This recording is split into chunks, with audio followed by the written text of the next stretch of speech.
Morning बच्चों, even good afternoon बच्चों। आज हम 2 बजे मिल रहे हैं ना, तो सभी को गुड आफ्टरनून और अच्छा दिन हो, आपका आशीषित दिन हो। आज हम इकोनॉमिक्स का चैप्टर 2 भारतीय अर्थव्यवस्था के क्षेत्रक हम पढ़ेंगे, यानी इकोनॉमी में कुछ सेक्टर्स होते हैं वो हम आज पढ़ेंगे। तो इंडियन इकोनॉमी के 3 सेक्टर्स होते हैं, प्रथम, द्वितीय और तृतीय। फर्स्ट सेक्टर, सेकंड सेक्टर और थर्ड सेक्टर। प्राथमिक सेक्टर, प्राथमिक क्षेत्रक, द्वितीय क्षेत्रक और तृतीय क्षेत्रक, इन तीनों के बारे में पढ़ेंगे। और आज ये एक तरीके से इंट्रोडक्शन है चैप्टर का। बाकी का जो चैप्टर होगा हम नेक्स्ट वीक में कंप्लीट करेंगे, ठीक है। सबसे पहले हम देखेंगे प्राथमिक सेक्टर क्या है, फर्स्ट सेक्टर क्या है। प्राकृतिक संसाधनों के प्रत्यक्ष उपयोग पर आधारित अनेक गतिविधियां होती है। जैसे प्राकृतिक संसाधन हम पढ़ चुके हैं, 6 से पढ़ते आ रहे हैं। जो नेचुरल रिसोर्सेज हैं, जो मनुष्य ने नहीं बनाए, वो कहलाते हैं प्राकृतिक संसाधन। यानी जो हमारी इस्तेमाल की चीज़ है, सुई से लेकर के हवाई जहाज तक, ये सब प्राकृतिक संसाधन, जितने भी हमारे उपयोग की चीज़ें वो संसाधन है। और संसाधन 2 तरीके के होते हैं, प्राकृतिक और मानव निर्मित। तो मानव निर्मित कौन से थे? जो प्राकृतिक संसाधनों को लेकर मनुष्य बनाता है, तो उन्हीं के बारे में हम पढ़ रहे हैं कि प्राकृतिक संसाधनों के प्रत्यक्ष उपयोग पर आधारित अनेक गतिविधियां, यानी प्राकृतिक संसाधनों को लेकर अनेक गतिविधियां प्रत्यक्ष रूप से होती हैं, डायरेक्टली होती है। जैसे कपास की खेती, यह एक मौसमी फसल है। कपास एक प्राकृतिक उत्पाद है, ये एक नेचुरल प्रोडक्शन है। इसी प्रकार डेयरी उत्पादन, जैसे डेयरी गाय भैंसें होती हैं, बकरियां होती हैं ना, जिनसे दूध मिलता है, तो मेनली इसमें हमारे पास भैंस और गाय आएंगी। डेयरी उत्पादन में हम पशुओं की जैविक प्रक्रिया एवं चारा आदि की उपलब्धता पर निर्भर करते हैं। उनको चारा देते हैं, जब हमें दूध देती है तो हम उस दूध को बेच देते हैं। कई लोगों का डेयरी फार्म्स होते हैं, डेयरी का काम होता है, तो ये भी एक प्राकृतिक संसाधन है। इसका उत्पाद दूध भी एक प्राकृतिक उत्पाद है। इसी प्रकार खनिज और अयस्क, खनिज हमें मालूम है पहाड़ों के नीचे से, चट्टानों के नीचे से खुदाई करके भी मिलते हैं। खनिज और अयस्क भी प्राकृतिक उत्पाद हैं। जब हम प्राकृतिक संसाधनों का उपयोग करके, यानी जब हम इन संसाधनों का उपयोग करके, यानी प्राकृतिक संसाधनों का उपयोग करके किसी वस्तु को बनाते हैं, किसी वस्तु का उत्पादन करते हैं, वो कहलाती है प्राथमिक क्षेत्र की गतिविधियां। वो कहलाता है फर्स्ट सेक्टर, जहां पर डायरेक्टली हम प्राकृतिक संसाधनों का उपयोग करके किसी चीज को बनाते हैं। अब इन्हें प्राथमिक ही क्यों कहा जाता है? क्योंकि ये उन सभी उत्पादों का आधार है जिन्हें हम क्रमशः निर्मित करते हैं। चूंकि हम अधिकांश प्राकृतिक उत्पाद कृषि, डेयरी, मछली पालन और वनों से प्राप्त करते हैं, इसलिए इस क्षेत्र को कृषि एवं सहायक क्षेत्र भी कहते हैं। यानी कहने का मतलब ये, फर्स्ट सेक्टर में प्राकृतिक संसाधनों का इस्तेमाल करके हम वस्तुएं निर्मित करते हैं, वो कहलाता है प्राथमिक सेक्टर। अब देखेंगे द्वितीय क्षेत्र, द्वितीय सेक्टर, सेकंड सेक्टर। द्वितीय क्षेत्र की गतिविधियों के अंतर्गत, प्राथमिक समझ में आ गया, प्राकृतिक संसाधनों को बनाते हैं। अब द्वितीय क्षेत्र के अंतर्गत प्राकृतिक उत्पादों की विनिर्माण प्रणाली के जरिए अन्य रूपों में परिवर्तित किया जाता है।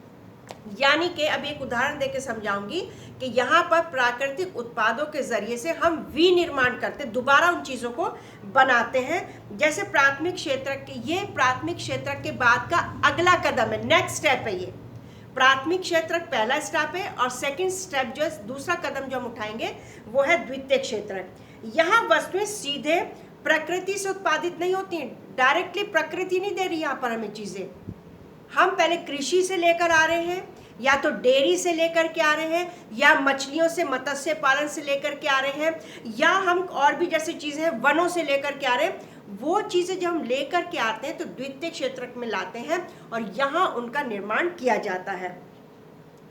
यह प्रक्रिया किसी कारखाने में या किसी कार्यशाला या घर में कहीं भी हो सकती है। जैसे कपास का पौधा, हमने देखा ना, कपास का पौधा जो है वो प्राकृतिक संसाधन है, प्राकृतिक उत्पाद है वो। कपास का पौधा, उससे हम रेशे प्राप्त करके और सूत काटते हैं और कपड़ा बनाते हैं।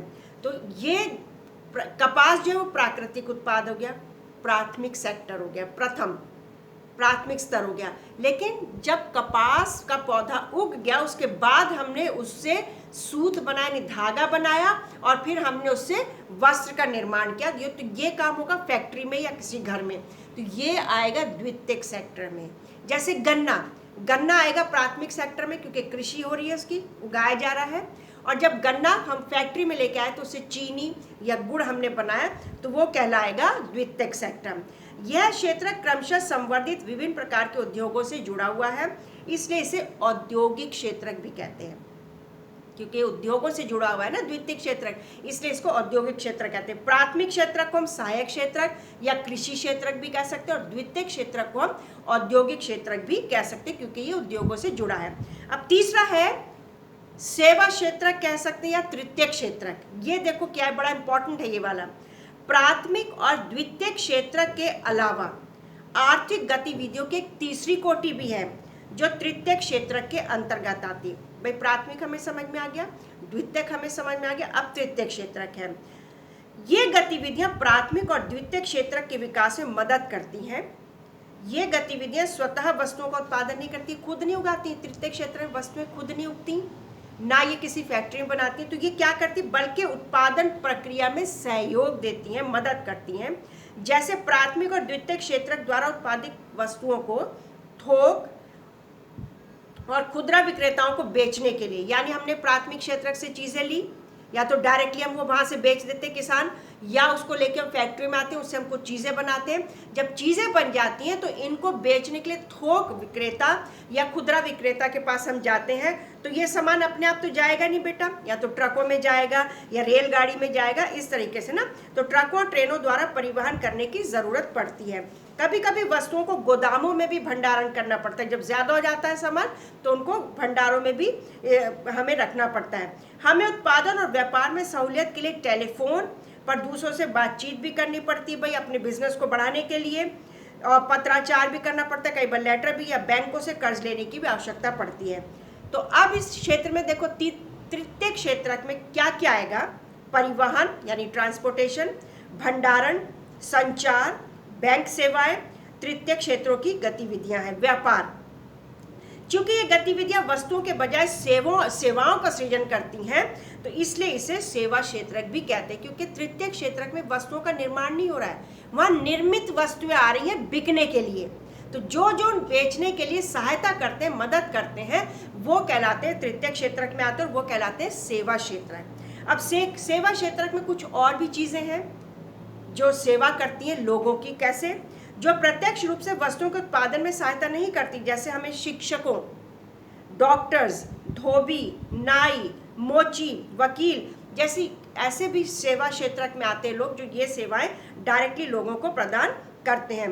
वर्तमान समय में सूचना प्रौद्योगिकी यानी जो मीडिया है, वो भी सूचना प्रौद्योगिकी पर आधारित कुछ नवीन सेवाएं हैं, जैसे internet, ATM, booth call centre, software company, ये सब भी इसी के अंदर सेवा क्षेत्र के अंदर आएंगे। तो आज हमने 3 सेक्टर देखे बेटा, प्राथमिक क्षेत्र, द्वितीयक क्षेत्र और तृतीयक क्षेत्र। प्राथमिक क्षेत्र में डायरेक्ट प्राकृतिक संसाधनों का उपयोग होता है। द्वितीयक क्षेत्र में प्राकृतिक संसाधनों के द्वारा, जैसे कृषि है, वहां से लेकर के जो सामान आता है फिर वो फैक्ट्रियों में, घरों में या और भी कोई जगह हो सकती है, वहां पर उसका निर्माण किया जाता है चीजों का, जिसमें हमने कपास और गन्ना के 2 उदाहरण देखे, वो कहलाता है द्वितीयक क्षेत्र, और इसे हम औद्योगिक क्षेत्र भी कहते हैं। उसके बाद जब सामान बन जाता है तो ये तृतीयक क्षेत्र में आता है बिकने के लिए।